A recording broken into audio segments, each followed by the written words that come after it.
Alors avant de te partager comment je suis arrivé à cette stabilité émotionnelle et comment je travaille avec mes sportifs en préparation mentale sur la méthode de pleine conscience avec la méditation, j'aimerais te raconter d'où je viens, d'où je pars, avec les histoires que me racontaient mes parents, que je salue d'ailleurs, sur le fait que lorsqu'ils revoyaient leurs amis leur demandaient si je m'étais calmé, si ça allait mieux depuis, parce qu'effectivement j'avais cette tendance hyperactive, colérique.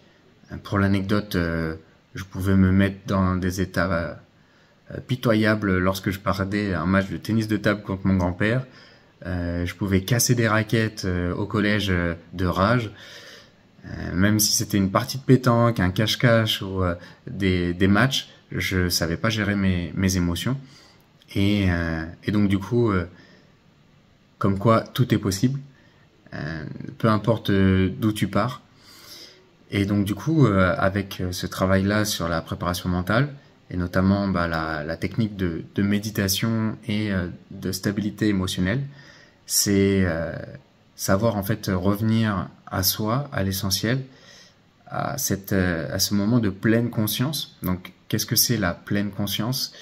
La conscience, c'est être l'observateur de ses pensées, être le témoin justement de la petite voix de notre tête, d'en prendre conscience. Et ça, il faut savoir que la conscience, c'est le pouvoir. C'est l'espace entre le déclencheur et notre réponse. Et cet espace-là, c'est là où tu as le pouvoir. Avant, le déclencheur, c'était ma réponse. Je réagissais. Au lieu là de répondre, prendre de la conscience, de la distance, de la hauteur, et être plus maître de mes émotions et de mes pensées. Parce que mes pensées induisaient une émotion et l'émotion, je la vivais directement, au lieu de mettre de la conscience et de la clarté dessus pour pouvoir mieux les maîtriser. Parce que bien souvent, lorsqu'on est sous l'effet de la colère, on ne prend jamais les bonnes décisions. Et surtout, ça nous prend énormément d'énergie vitale.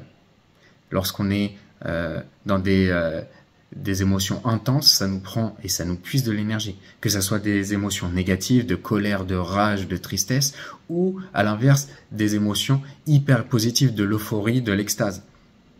Donc là, tout le travail en pleine conscience, c'est d'arriver à cette stabilité émotionnelle qui nous donne de l'énergie. Et donc, il y a cette stabilité de certitude, de confiance en soi, d'amour pour soi et pour les autres, et de gratitude, justement de reconnaissance pour les choses qu'on a. Et tout ce travail de méditation en pleine conscience, ça va être de se recentrer sur l'instant présent.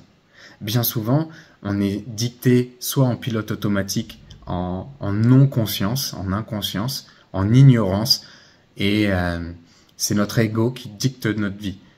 Et l'ego, il est jamais dans l'instant présent, il est dans les ruminations du passé ou l'anxiété et les projections du futur. Donc, physiquement, notre corps est là, mais notre tête est ailleurs. Et ça, je pense qu'on l'a tous déjà vécu. Et le but, en fait, c'est de mettre de la conscience dessus. Et se récompenser lorsque, en fait, de prendre conscience qu'on n'est pas nos pensées. Il y a une différence entre de dire « je suis pas capable » et « je pense que je ne suis pas capable ». Et justement, de mettre de la conscience, de dire « tiens, là, mon ego, il est en train de me raconter l'histoire comme quoi je suis pas capable. » Et justement, pour revenir à cette méditation, en fait, on va travailler avec l'éveil de ses sens, se recentrer sur un objet attentionnel qui est par exemple la respiration, pour calmer la petite voix de notre tête, se recentrer sur soi, sur l'essentiel.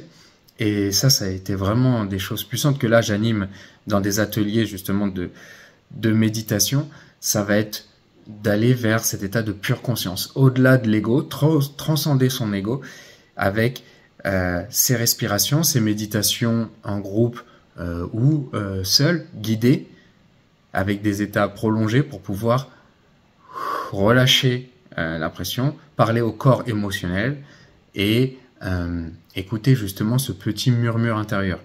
Parce que justement, l'objectif, c'est d'avoir cet esprit calme, ce cœur vaste, et une vision claire pour pouvoir avoir cette petite voix qui nous guide, celle qui sait au-delà de nos pensées, par rapport à nos valeurs profondes, et donc ressentir au final cette harmonie intérieure de cet alignement tête, cœur, corps. Ça, c'est vraiment ce qu'on recherche avec la méditation pour pouvoir laisser de la place à ce petit murmure intérieur, cette petite intuition en pleine conscience, au-delà de l'ego, et avoir ce calme et cette clarté mentale pour prendre de meilleures décisions. Parce que bien trop souvent, là, dans notre société, on est face à ce flux d'informations, cette surabondance de stimulation extérieure, et en fait, on n'a plus le temps pour penser, pour réfléchir. Ça devient maintenant limite pas forcément abordable de pouvoir avoir du temps pour soi. Et donc là, c'est un peu nager à contre-courant, mais c'est essentiel pour se recentrer, limite prendre du recul, prendre son temps pour pouvoir en gagner par la suite. Parce que bien trop souvent, en fait, on fait énormément d'efforts pour grimper un sommet. Et donc du coup, ça amène justement à des tensions internes, de frustration, d'éléments de comparaison, parce que souvent quand il y a cet élément de désalignement, c'est que en fait on désire des choses extérieures pour nourrir son être intérieur. Et ça, ça marche que de manière ponctuelle. Le véritable bien-être durable, c'est cette nourriture affective intérieure pour se recentrer sur soi et savoir justement nourrir cette estime de soi, cet amour pour soi et cette harmonie. Et ça vient justement de cette écoute. Et en plus de ça, on en revient à cette stabilité émotionnelle à travers les séances de méditation. Tout ça, c'est des concepts, c'est des enseignements. Mais le plus important, c'est l'application, la pratique. Et c'est justement, là on pourrait le voir justement dans mes ateliers, c'est que pratiquer amène justement des modifications dans nos pensées et ça change notre biologie interne qui fait que, à force de pratiquer, on ait une nouvelle identité de nous-mêmes. Et ensuite, ça sera plus besoin de faire des efforts pour méditer. Et là, pour se dire, méditer 15 minutes par jour, ça fera partie de nous.